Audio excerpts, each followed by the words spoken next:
Good at thinking, different in practice. Hi, everyone. I'm Kay. In this session, I'm going to give you a simple overview of the general approach we use when creating materials in Designer, because there are a lot of things to consider. Some of you, after watching my courses and my basic tutorials, might just be copying some of my methods, right? But when it comes to making something on your own, you find yourself at a loss for ideas. So, here I want to talk to you about some universal formulas and approaches we use when creating fabric like materials in SD. There are some methods that work across the board. I'd like to briefly share with you some patterns and rules that I've been able to sum up. First of all, in SD, whether you want to create the shapes you have in mind or make something different from what I've done. First, you really need to be familiar and comfortable with the nodes. In my basic course, for example, there are a lot of lessons about how to use different nodes. I hope everyone can get really familiar with these techniques here. I hope everyone can really master these, like the DS tips and tricks. Basically, all the nodes included in this set are the ones I use to create these images. There really aren't any others beyond these. Of course, I'll keep making more content in this series, giving everyone more opportunities to learn through case studies. This is also a way to learn our material. This is a very important method in Designer and actually the only way to do it. It's different from other software, right? So here, we'll assume that you're already familiar with all these nodes. For example, if we want to create a material like the one I showed in the first lesson, what should we do first? First, we need to be clear about a few things. That is, we need to divide and separate the materials. For example, the base lace material, right? That's the first one. Second, we have this type of embroidery material. That's the second one, right? Third, we have some stitching material, which is the third. So we'll simply divide it into these three categories. As for the sides, you can see here. The bottom layer has small granular materials, right? The second layer has some different granules here, right?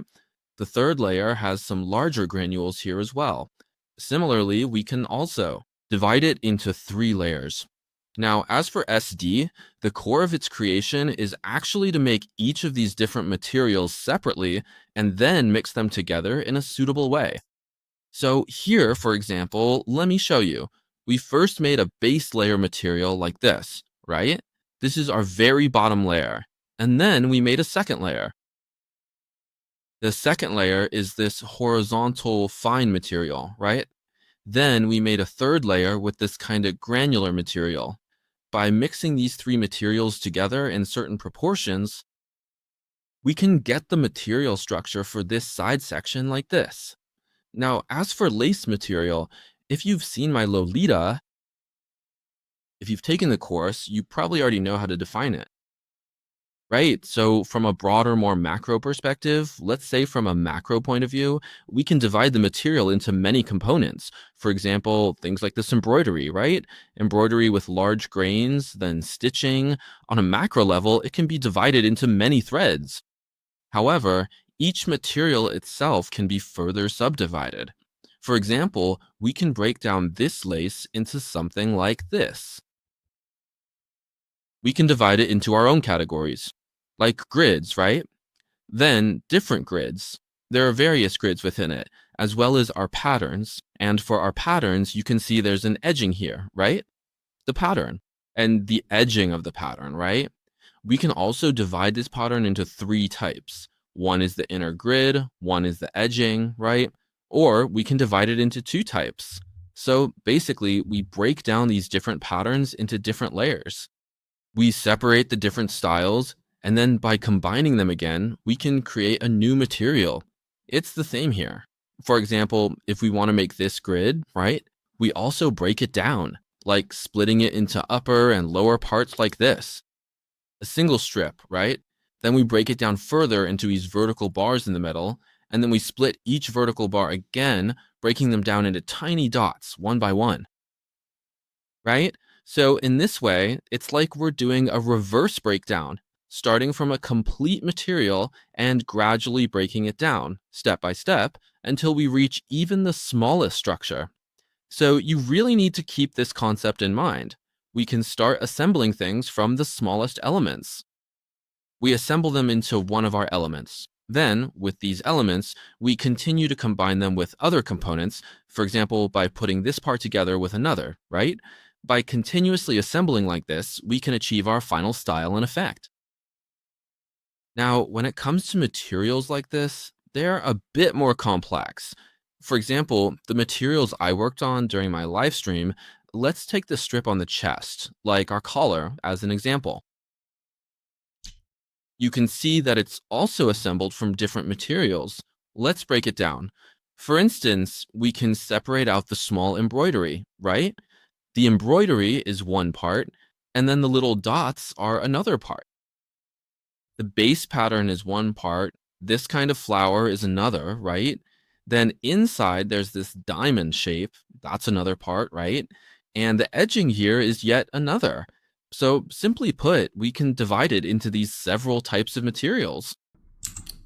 Next, we can further break down these types of materials. For example, there's one here.